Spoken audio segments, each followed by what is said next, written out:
izao afara izao ny afarany efa nanomboka hatramin'ny andron' Jesosy Kristy Tompo izany zay voalaza ao amin'ny marika efa roa arivo taona mahery lasa zay manambara fa andro farany. Raha mamakitsika ao amin'ny marika voalohany ny andiny efatra ambin'ny folo sy ny dimy ambin'ny folo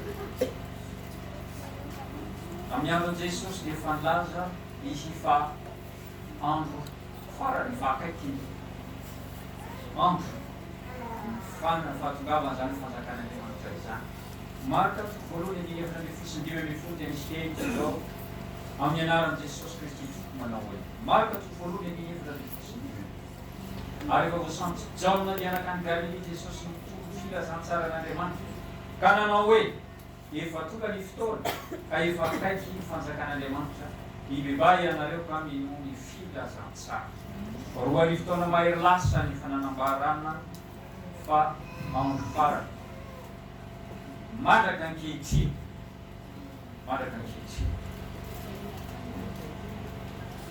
ao anatiny izany vanim-potoana ny andro farany izany hatramin'ny andron' Jesosy mandraka ankehitriny izany dia mipetraka manakariva ny fanontaniana amintsika hoe manahoana toetoetry ny firaisantsika amin'Andriamanitra amin'ny alalan'i Jesosy Kristy Tompo. Manahoana izay fiainantsika izay miaraka amin'ny Kristy Jesosy, miaraka amin'Andriamanitra. Andriamanitra Jesosy efa nilaza an'izany izay tamin'ny mpianatra dia firaisana amin'izay mampatsahivana kely Jaona toko faefatra ambin'ny folo ny andininy roapolo Jaona toko faefatra ambin'ny folo ny andininy roapolo amin'ny anaran'i Jesosy Kristy Tompo mivako toy izao manao hoe Jaona toko faefatra ambin'ny folo ny andininy roapolo izao miteny amin'ny anaran'i Jesosy Kristy amin'izany andro zany dia ho fantatrareo fa izaho ao amiraiko ary ianareo ato amiko ary izaho ao aminareo. Dia rehefa tsara ny teny eto amin'izany andro zany zao vanim-potoana zao zany tia Jesosy teneniny zany. Roa arivo taona mahery lasa izy ny teny an'izany amin'izany andro zany tonga ny fotoana ankehitriny dia ho fantatrareo ao moa zany hoe fantatrareo zany nampianarina nitoriana fanontaniana mila valiny hoe resy lahatra amin'izany dia isika fa Jesosy ao amin'ny ray ary isika ao aminy ary tsy nijanona eo fa izy ao anatisika. Zay ny entina nambarana hoe miaraka amin'Andriamanitra angeatsika to dia amin'ny Enoka angeatsika.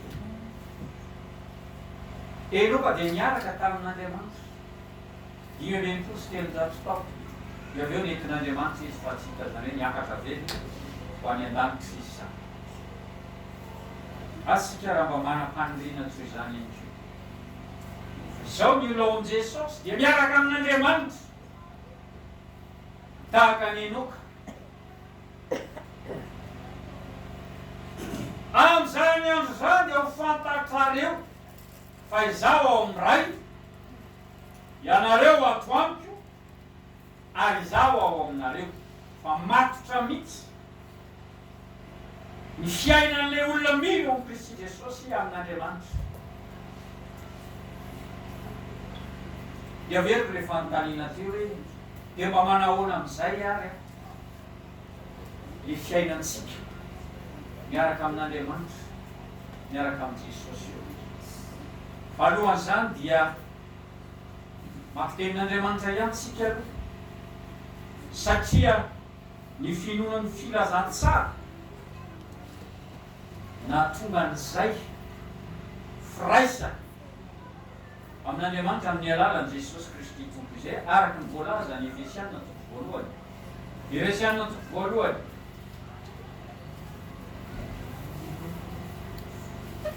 ny andininy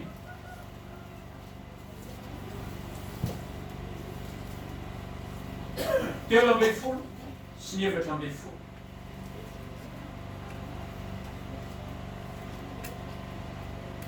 Efesiana toko voalohany andininy telo ambin'ny folo sy ny efatra ambin'ny folo amin'ny anaran'i Jesosy Kristy tompoko Kristy manao hoe. Efesiana toko voalohany andininy telo ambin'ny folo sy ny efatra ambin'ny folo amin'ny anaran'i Jesosy Kristy. Ao aminy koa ianareo rehefa renareo ny tenin'ny fahamarinana. Inona le tenin'ny fahamarinana? Dia filazantsara famonjena anareo. Eny ao aminy koa ianareo rehefa nilo no nasiana tombokasety amin'ny fanahy masina araka ny teny fikasana. Izany fanahy izany no santatry ny lovatsika ho amin'ny fanavotana ny olony. Ny olona izay nalay ho an'ny tenany fiderana ny voninahiny. Ao aminy koa ianareo izy rehefa nanenina nandray aloha ary tsy mandray ihany fa mila an'le tenin'ny fahamarinana. Ina le tenin'ny fahamarinana? Filazantsara. Filazantsara zany raha ny fiangonana resana zany dia aitsenjery ny fahoapôsy natao tao amin'i Jesosy niara voasambotsy voatsara voakapo niaran'le foniny niara-ny fantsina niara-ny antona niaran'le foniny niara maty niara-natsanga niara-natsanga dia nentiny Jesosy ho ao an-danitra ao amin'Andriamanitra. Ao amin'Andriamanitra araky ny voalaza ny toko faharoa ny andininy enina dimy sy ny enina. Efesiana toko faharoa ny andininy dimy sy ny enina amin'ny anaran'i Jesosy Kristy toko mivako izao manao hoe.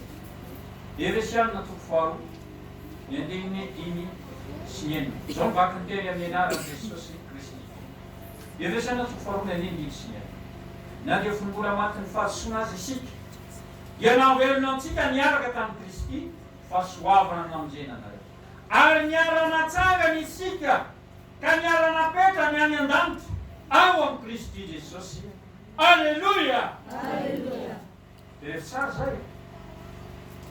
Niara-napetra ny any an-danitra ao amin'i Kristy Jesosy. Dia olona nino fa natao taon'i Jesosy? Dia natonga Jesosy voasambo vitatry koa ny fisamborana azy, voatsara vitatry koa ny fitsarana azy, voakapo vitatry koa ny fikapohana azy, fatsiana nantona teo amin'ny azy fijaliana vitatry koa afaka miozina, le foniny maty vitatry koa ny fandefonana azy, vitatry koa ny tantaran'le olona mpanota.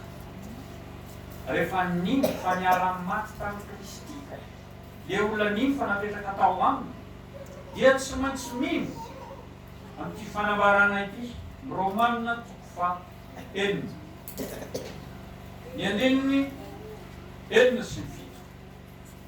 Romanina toko faha enina ny andininy enina sy ny fito. Zao tenin'Andriamanitra.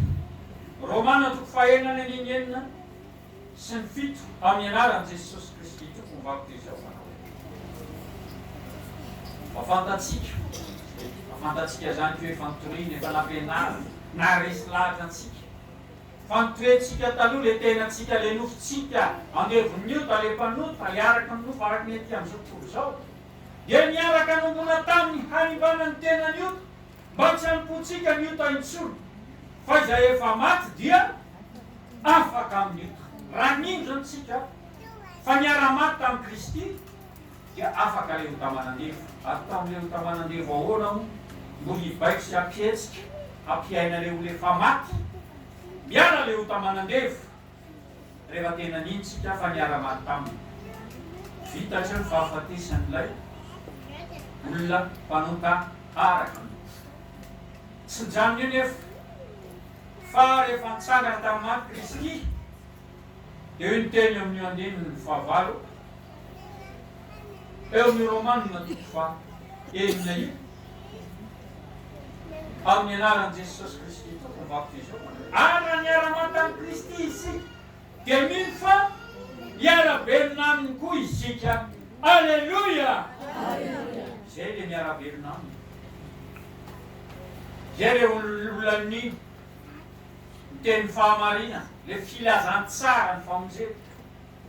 Tonga zanak'Andriamanitra ary mahatonga zanak'Andriamanitra voalaza ny Galatianina toko efatra andininy fahaenina, Galatianina toko efatra ny andininy enina sy ny fito.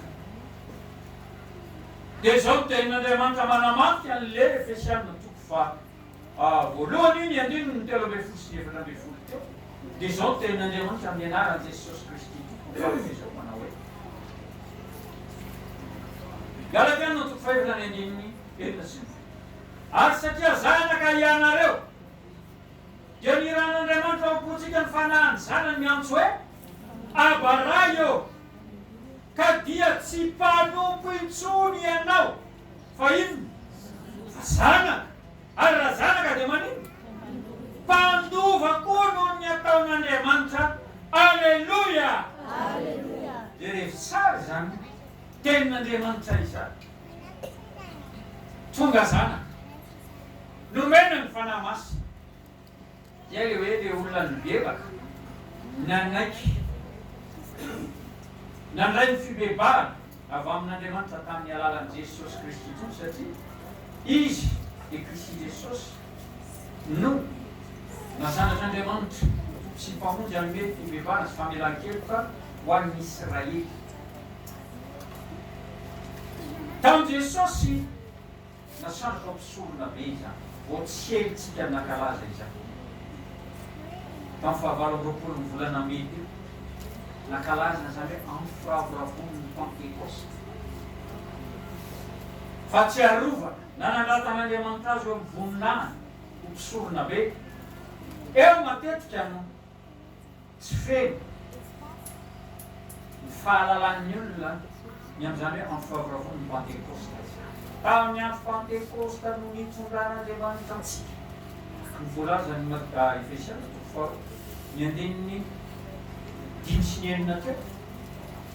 Ary niara-natsangana isika ka niara-napetra ny any an-danitra ao amin'ny Kristy Jesosy. Na dia fony mbola maty ny fahasoana azy. Tena velona antsika niaraka tamin'ny Kristy fahasoavana namonjenatsika. Zay le olona ao amin'i Jesosy, zay le olona miaraka amin'Andriamanitra. Rehefa mitondra antsika ao amin'Andriamanitra Jesosy, dia sady manatanteraka nanomboka ny fifonana ho an'ny olona. Nitondra ny rano, famelana ny elona, fanadiovana ny fahotana, be dia be zany asan'ny rano Jesosy zany. Zay mbola ho ety amin'ny tany kavanana iray ankehitriny io raha io. Io no nampihavanantsika tamin'Andriamanitra. Io no nividianana antsika. Io no nanamarinana antsika. Io no nanamasinana antsika. Io no nanadio hatramin'ny heritreritra mahatonga ny asa maty. Io no nanafahana antsika tamin'ny fitondran-tena dara. Io no nanadiovana ny fahotantsika sy ny helotsika rehetra. Zany raha zany nantoka iarovana antsika amin'ny Satana, iarovana amin'ny loza sy ny atambo, ny aretina. Be dia be ny asan'izany raha ny Jesosy. Nampihavanana antsika tamin'Andriamanitra ary ampihavanana antsika samy isika. Ary tsy izay ihany fa nangataka ny fanahy masina tamin'Andriamanitra izy ka nandrotsaka izany. Tsy helitsika izay nankalaza izany ambony firavoravonin'ny Pentecoste izany. Miroso amin'izay tsika izao. Miroso makany amin'ny firavoravonin'ny tabernakely. Na fitoerana amin'ny trano ratsakaso. Verina kely tsika tamin'ile taona toko fahaefatra ambin'ny folo ny andininy roapolo teo. Dia nitsara io teny io izy Jesosy hoe amin'izany amin'izany dia ho fantatrareo fa izaho ao amin'ny raiko, nareo ato amiko, izaho ao aminareo. Fa maninona moa no nambarany Jesosy amin'ny antsipiriany ohatr'izay le izy. Dia satria mazava be fa misy zavatra anankiroa tiany Jesosy ambara eo mahasamihafa an'izay fanambarana izay zay nahatonga azy nanao an'izy amin'ny antsipiriany. Tsy tokony efa ampy ve hoe nareo ato amiko. No ampy zay. Zany hoe Jesosy amin'Andriamanitra, isika ao aminy. Zay zavatra izay dia tia Jesosy mihitsy ampahafantarina antsika hoe le fiainana ao an-danitra zay. Voalaza ny Efesiana 4:1 teo. Miarana tsangantsika ny ara-petsany any an-danitra ao amin'Andriamanitra, ao amin'ny Kristy Jesosy. Le any an-danitra zay, satria le olona mino izy ao amin'ny Jesosy. Ianareo atoandro Jesosy ao amin'Andriamanitra. Rafaray ao amin'Andriamanitra ao an-danitra, fiainan'le olona nino, le mibebaka nino fa vao mafaly araky ny fahasoavan'Andriamanitra ao an-danitra. Zay le anankiray mitokana mihitsy zay. Tsy nijanona teo Jesosy fa hozy izy hoe ary zao ao aminareo. Tontolon'ny aiza indray zany, le teo tontolon'ny any an-danitra. Fa le fanambarana manaraka indray zany, izao ao aminareo. Dia le tontolo ny ety amin'izao tontolo izao. Jesosy raha nivavaka, dia nitsona 7:10 dia nanambara hoe raha eo ny angatahako aminao, tsy ny ampiala azy ety amin'izao tontolo izao, fa amin'inona?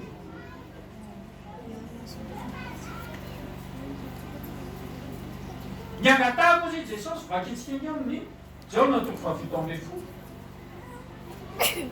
Tsy ny ampiala azy ety amin'izao tontolo izao, fa hiaro azy izy amin'ny ratsy. Eo ny 5:10. Jona 7:10. Dia izao ny tenin'i Jesosy amin'ny anarana mankina azy manao hoe izaho tsy mangataka aminao mba hampiara azy amin'izao tontolo izao, fa ny mba hiaro azy amin'iny amin'ny ratsy. Somary kely ery ambany ery hoe ilay ratsy. Zany hoe miaro azy amin'ny Satana sy miaro azy amin'ny ratsy. Inona le ratsy? Le ratsy io dia le zavatra jeren'ny maso, enon'ny sofo. Zay nge ho ratsy io no manimba ny finoana io. Zay natsofan'Andriamanitra nykely any amin'ny Jona 1:faharoa any milaza hoe asa tia izao tontolo izao na zay zavatra eo amin'izao tontolo izao. Satria mijery ny olona io verika io no mamaritra ny finoana io. Zavatra jeren'ny maso sy enon'ny sofo. Zavatra jeren'ny maso sy enon'ny sofo. Io no mamaritra ny finoana io. Araky ny fahita tany amin'ny tany am-boalohany tany amin'ny tantarany efa.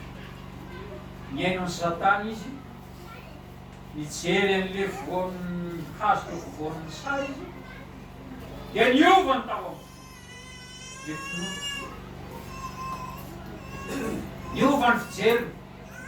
Le pozy nanambaran'Andriamanitra, milazainy ary hitana vehivavy izy fa hazo mampahendry, mampitehina, mampitsimilika. Dia niovany finoana. Tena raha anasa ry fovany. Dia mihinana izy dia nitsongany fovany. Tsy verina amin'izay tsitsy. Fa eo amin'izay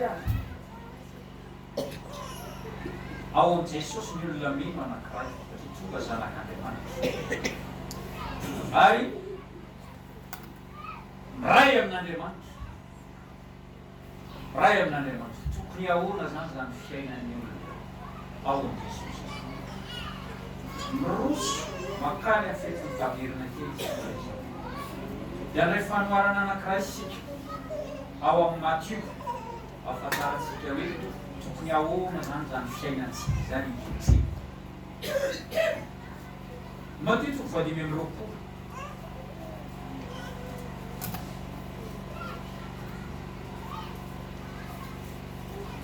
Alohan'ny makitsika ny Matthieu 5:20 eo. Dia izao anefa manana fiainana anankiroa zany ny olona anankiray ao amin'i Jesosy. Ray any an-danitra, ny ray ety amin'izao tontolo izao. Dia tsy maintsy miainga amin'ity teny ity aloha alohan'ny makitsika ny Matthieu 5:20 io. Tsy maintsy miainga amin'ity teny ity aloha. Galatiana toko fahatelo andiny voalohany sy ny faharoa. Galatiana toko fahatelo andiny voalohany sy ny faharoa. Mitondra zanak'Andriamanitra ilay niny filazantsary. Kolosiana zafady ndrindra toko mialatsiny. Kolosiana toko fahatelo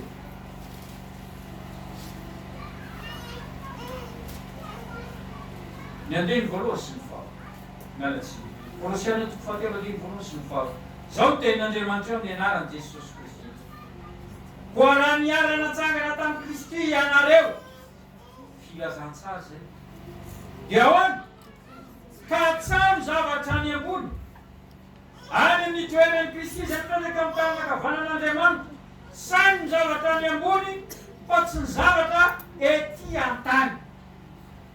Zay zany zavatra tsy maintsy iaingana aloha. Raha niarana tsangana tamin'i Kristy ianareo, zany hoe raha niny fa napetraka tao amin'i Jesosy, niara voasambo, voatsara, voakapo, fa niara mifantsiry. Niara niantona teo amin'ny hazo fijalina, niara n'ilay fonina, niara maty, niara natsanga. Zay dika le raha niara natsangana tamin'i Kristy ianareo, dia katsao ilay zavatra any ambony. Tsy maintsy ampifandraisina foana zany ny zavatra any ambony sy le fiainana ety. Tsy maintsy tokony hifandray le fiainana any amin'ny tontolon'ny lanitra sy ety amin'ny tontolony ety ambony tany ity na ety amin'izao tontolo izao. Tsy maintsy katsahana, tsy maintsy saina. Raha tena iomantsika hoe ravoravo amin'izany hoe amfetiny taverina kely izany. Dia tsy maintsy io aloha katsahana saina. Katsahana saina ahoana aloha? Zavaitsika kely aloha isotsika amin'ilay matitoko fa dia any amin'izay toeran'i Kristy moa izy dia katsaha. Zany hoe apetraka reto fanontaniana reto hoe misy vokany eo amin'ny fiainako ara-panavy le fifonan'i Jesosy ho anahy. Misy vokany fiainako ara-panavy le asan'ny rahan'i Jesosy mbola hoentiny ao tanankavanany ray io. Fanazavaina teo amin'ny teo zay. Ary misy vokany amin'ny fiainako ara-panavy le fanahy masina zay ahidin'i Jesosy ho azy fatrapitady azy. Zay le katsahany, zay le sainy zay. Fa ny olona ety amin'izao tontolo izao tsy mikatsaka afa-tsy zay hoanina, ho tafiny, ho sotroina, sy sisa. Zay ny katsahany io ety amin'izao tontolo. Tsy miasa saina amin'izany zao tontolo zao hoe hikatsaka ny any ambony zany, hisaina ny any ambony zany. Tsy mieritreritra an'izany, tsy mikatsaka an'izany. Fa ny olona ao amin'i Jesosy dia tena mikatsaka an'io. Atanteraka n'ity teny ity Toriteny faharoa toko fahatelo. Ny andiny ny fito ambin'ny folo sy ny valo ambin'ny folo. Toriteny faharoa toko fahatelo andiny ny fito ambin'ny folo sy ny valo ambin'ny folo amin'ny anaran'i Jesosy Kristy tokony vakotr'izao. Toriteny faharoa toko fahatelo andiny ny fito ambin'ny folo sy ny valo ambin'ny folo amin'ny anaran'i Jesosy Kristy tokony vakotr'izao. Ary ny tompo zany fanahy izany. Azay toeran'ny fanahy ny tompo mitoeran'ny fahafahana. Fa isika rehetra kosa mitafatsy misarona dia mijery ny voninahitra ny tompo toy ny amin'ny fitaratra. Ka ovana azy izany endrika izany, indrindra avy amin'ny voninahitra ka ho amin'ny voninahitra toy ny avy amin'ny tompo dia ny fanahy. Jery, zay le tanjona isainana sy fiatsana ny zavatra any ambony. Zay le mahatonga le mitarika an'ilay olona ho any amin'ilay fiovana. Ovana hahazy izany endrika izany. Dia reo mikatsaka le zavatra ataon'i Jesosy ao an-danitra io. Dia tena tonga an'i Jesosy ny teny hoe andeha mahatsara anareo fiala, andeha mbola fitoerana ho anareo aho. Dia le fitoerana amboarin'i Jesosy io. Ka tsika raha mieritreritra ny tena hoe manamboatra sy mieritreritra mikatsaka izany hoe tranotsika any an-danitra zany, fitoerantsika any an-danitra zany. Zay le katsara, zay le saina. Dia avy eo zay zavatra zay no mitaona antsika amin'izay. Le Mateo 5:20 sy fanoharana ataon'i Jesosy. Ny andiny ny 4 ka hatramin'ny 9.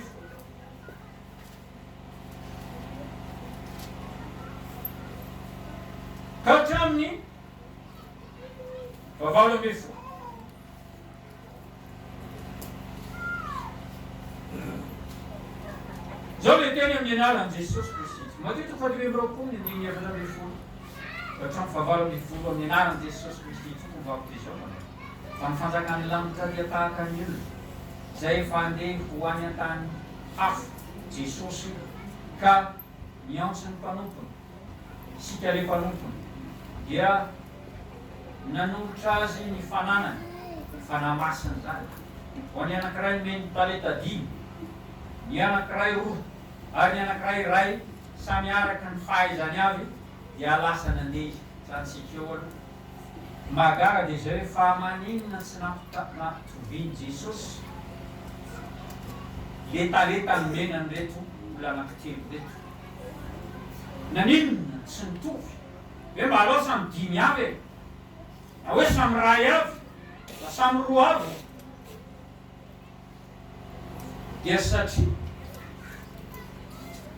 samy manana ny etaetany olona. Dia tsara eo araka ny fahaizany avy. Fa inona le fahaizany? Tsy mitovy ny fahaizan'ny olona tsirairay avy. Samy manana ny fahaizany le olona. Fa le fahaizany io inona? Le fahaizany dia araka le etaeta ao anatin'ny olona. Zay na tonga an'le vaky teny teo tany amin'ny Jeremia 9:20.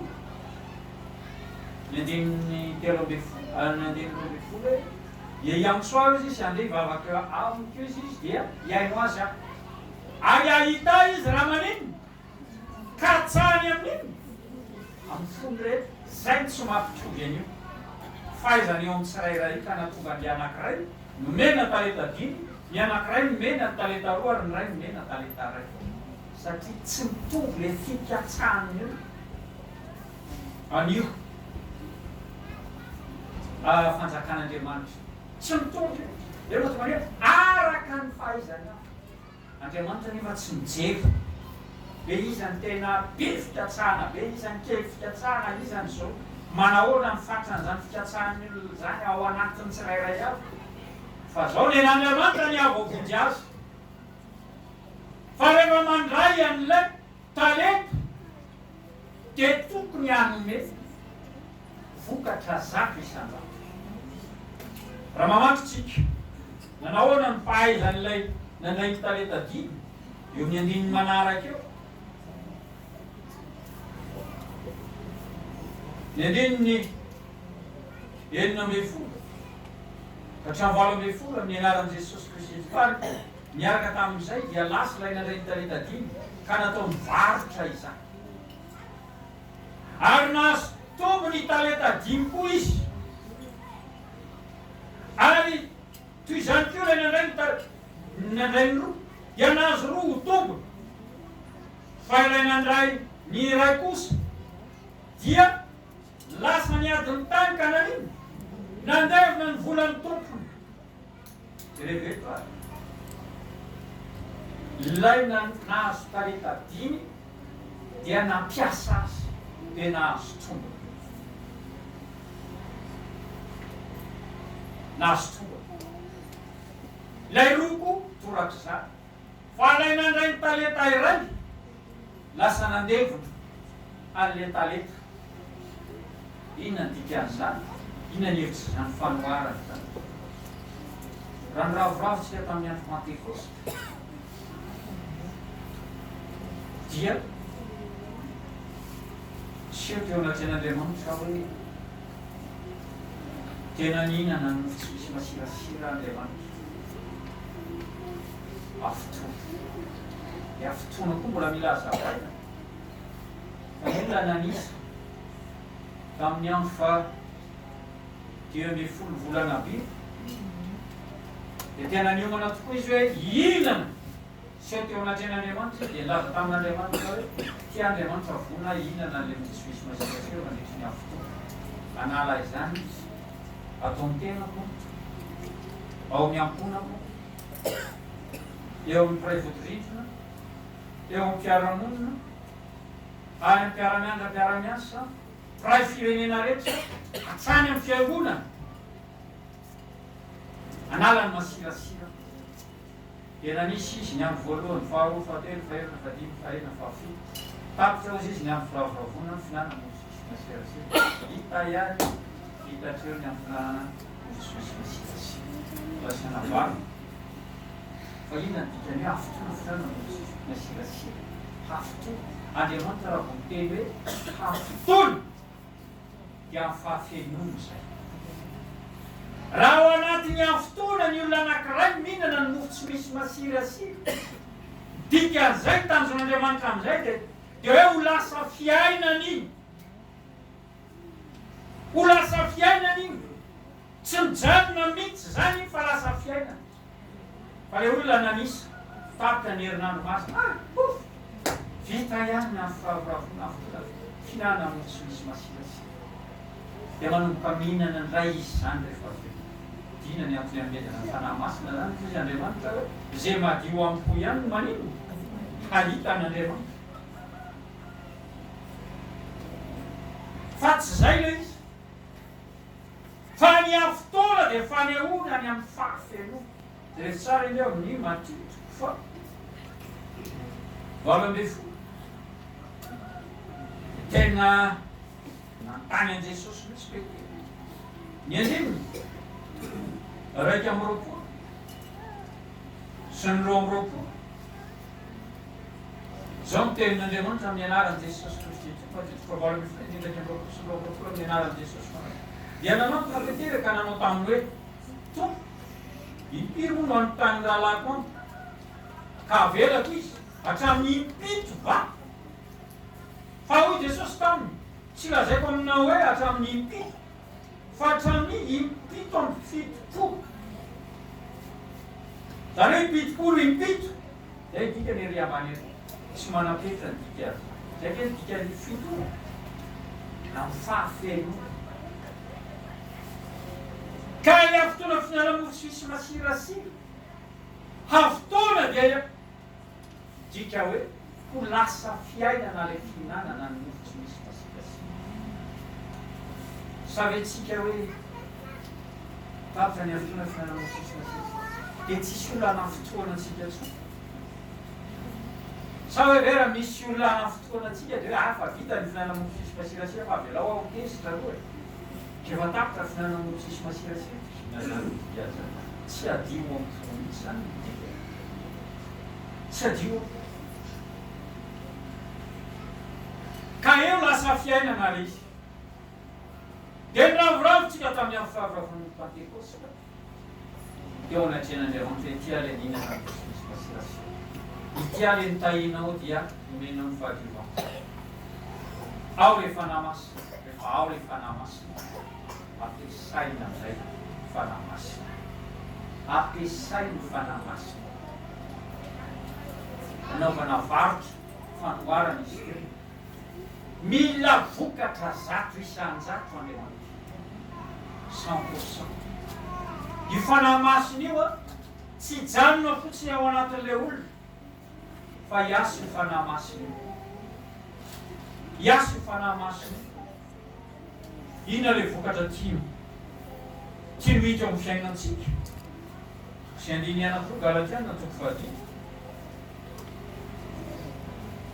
ny andiny roa amby roapolo sy ny telo amby roapolo ary ny Korintena voalohany toko 12 ny andiny ny fito ka hatramin'ny faraka amby folo dia izao ny tenin'Andriamanitra Galatiana toko 10 ny andiny roa amby roapolo sy ny telo amby roapolo ary ny Korintena voalohany toko 12 ny andiny ny fito ka hatramin'ny raika amby folo izao ny tenin'Andriamanitra alohan'ny amara-paranana azy amin'ny anaran'i Jesosy Kristy tompony vakoka izao Galatiana tokofaliny andimy roapolo sy ny telom-polo. Fa ny vokatry ny fanahy kosa dia fitiavana araka an'Andriamanitra io, fifaliana, fiadana, faharom-po, famoram-panahy, fanaovan-tsoa, fahamarina, fahalemem-panahy, fahononam-po, tsy misy lalàna manoatra izany. Zany zany ny tokony hiazaka zany, zany zany tokony mikatsahantsika zao. Eo le vokatra fomen'Andriamanitra atsika eo. Atao izay azato isanjato azy. Tsy zay ihany, Korinthiana voalohany toko faharoa ambin'ny folo, ny andinin'ny fito ka hatramin'ny raika ambin'ny folo amin'ny anaran'i Jesosy Kristy. Korinthiana voalohany toko faharoa ambin'ny folo, ny andinin'ny fito ka hatramin'ny raika ambin'ny folo amin'ny anaran'i Jesosy Kristy tokony vako izao manao. Ary izy rehetra dia samy nomena fampisehoana ny fanahy-soa. Fa ny anankiray nomeny fananteny fahendreny, manana an'izany ve izany? Ary ny anankiray teny fahalalàna, efa tonga amin'izany ve? Ary izany fanahy izany ihany. Ary ny anankiray finoana, amin'izany fanahy izany ihany. Ary ny anankiray fanomezam-pahasoavana hoenti masika, amin'izany fanahy iray izany ihany. Ary ny anankiray ny manao fahagagana, ary ny anankiray ny maminany, ary ny anankiray ny mahafantatra fanahy samihafa, ary ny anankiray ny miteny amin'ny fiteny samihafa tsy fantatra, ary ny anankiray ny mandika fiteny tsy fantatra. Reo rehetra ireo dia asan'ny fanahy iray ihany, asan'ny fanahy iray ihany, zarazarainy ho azy rehetra avy araky ny sitrafo, arak'ilay fahaizany tsirairay avy, araky ny fampiasan'le olona mitondra an'le fanahy masina, le fikatsana. Zay le izy teny andry Andriamanitra ary amin'ny andro fahadimy ambin'ny folo amin'ny volana fahafito, mila vokatra Andriamanitra.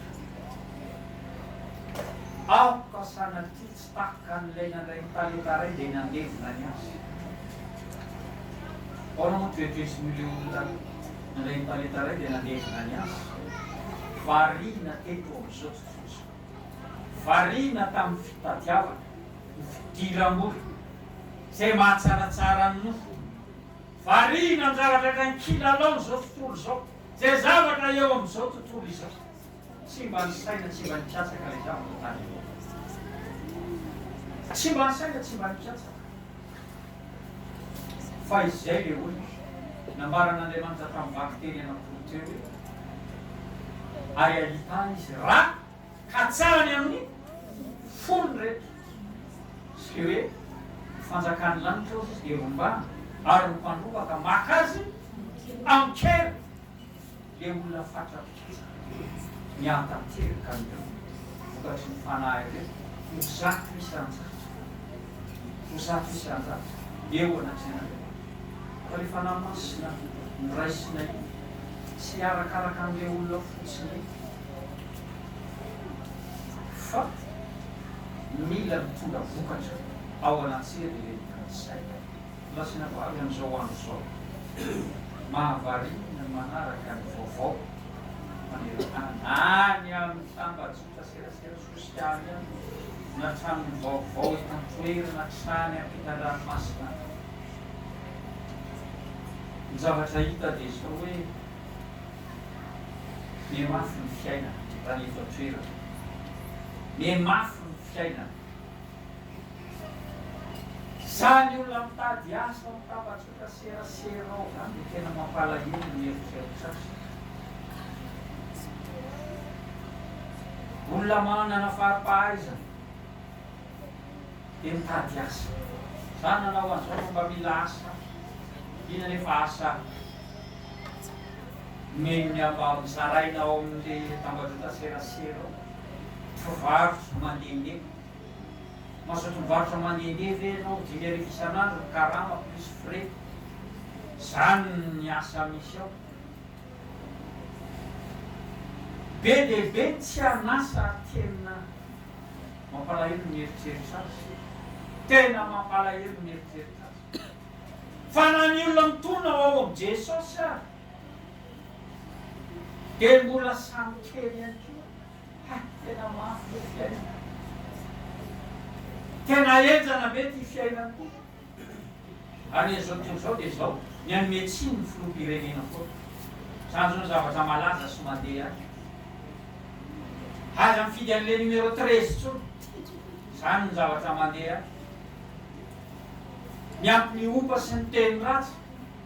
Mbola io ihany hoe inona daholo mivelo rano rehetrarehetra dia ny tanysaina ny tanysaina teny. Fangano filoham-pirenena angaro mamaritra izany. Sy mandamina planinina ny fiainana eto amin'ity.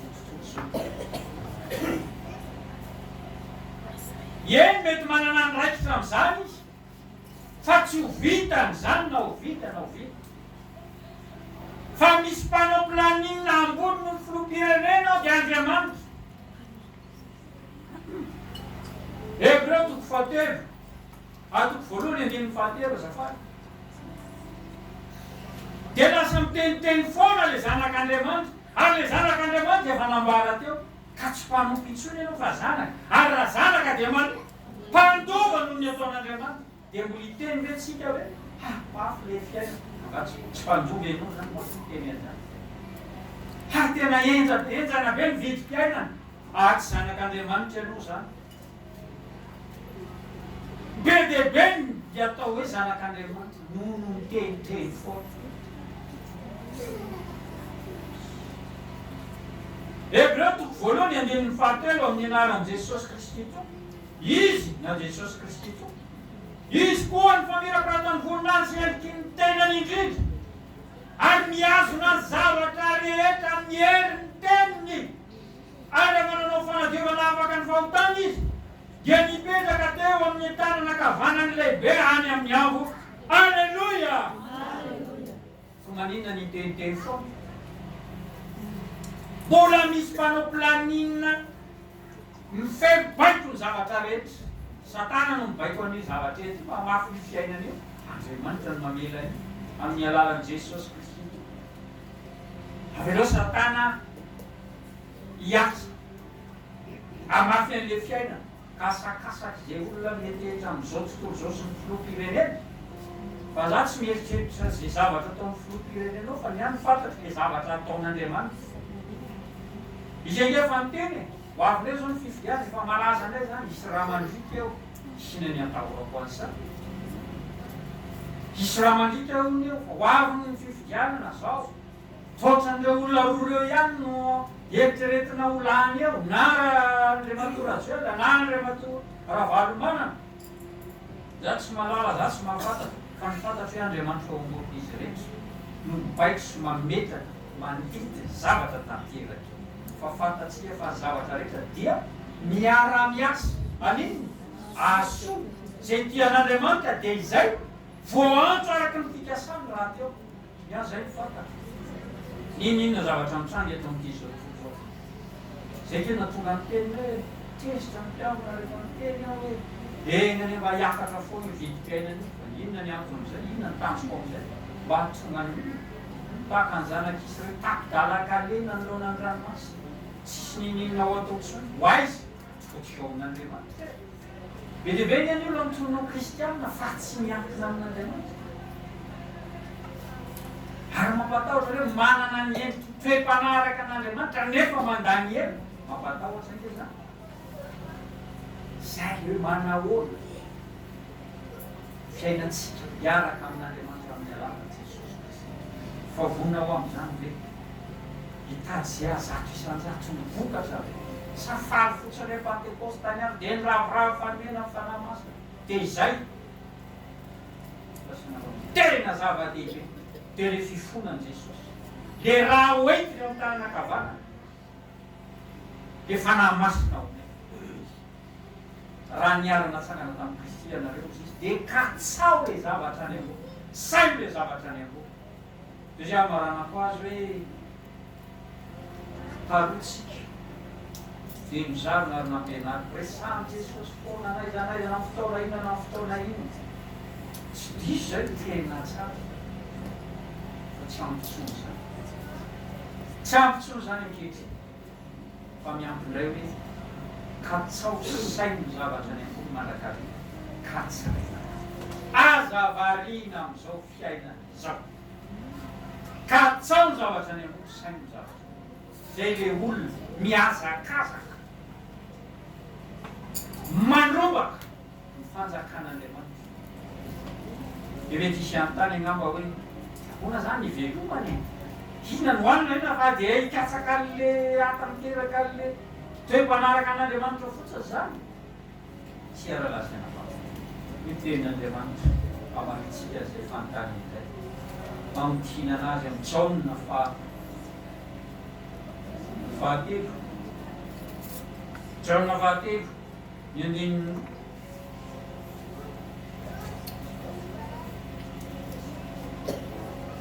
Jaona fahatelo ny andininy roa amin'ny anaran'i Jesosy Kristy tompom-bako ty zao ry malala mangataka mba ambinina sy ho salama amin'ny zavatra rehetra ny ianao tahaka ny anambinana ny fananao ihany zay voatany fitahim-pana rehetra mandeha ho azy ny fitahy ny asa mandeha ho azy ary mifanaraka sy mifandray foana rehefa ao anatin'ny fikatsaka sy zany fanjakana sy ny fahamarinana zany araky ny teny Jesosy katsao no fanjakana sy ny fahamarinana dia manamboanareo zany rehetra zany tonga ho azy tsy mila angatahany be dehibe tsy resy lahatra am'zany fa mbola mangataka ny zavatra sy ny aranofo ihany Andriamanitra mba mila trano zay, mba mila fiara zay, mba mila tany zay, mba mila vola sy areny zay, mba mila zaza, mba mila vaty tsara, mba mila fahaizana, mila sisisa tsy ara-lasa zay le zavatra angatahana Andriamanitra nye fanjizanako sy ny asany tanako izy de manina Andriamanitra manamarina sy manatanteraka fahasoavan'Andriamanitra ao amintsika rehetra zay ny atantery fiasany sitraka atantery zany fiadanana zany amin'izao amin'izao amin'izao andro sarotra vidim-piainana miakatra izao hany fiadanana-tsaina fiadanana ka tonga tsika anana fo ho fantatra mpikatsaka azy ananantsika izany fiadanana miaraka amin'izany satria mandraka izay faondana tera sy ny lazara ny voninahitra dia ho azy rehetra fiadanana Jesosy tsika zay anasitany anaran'i Jesosy Kristy amen.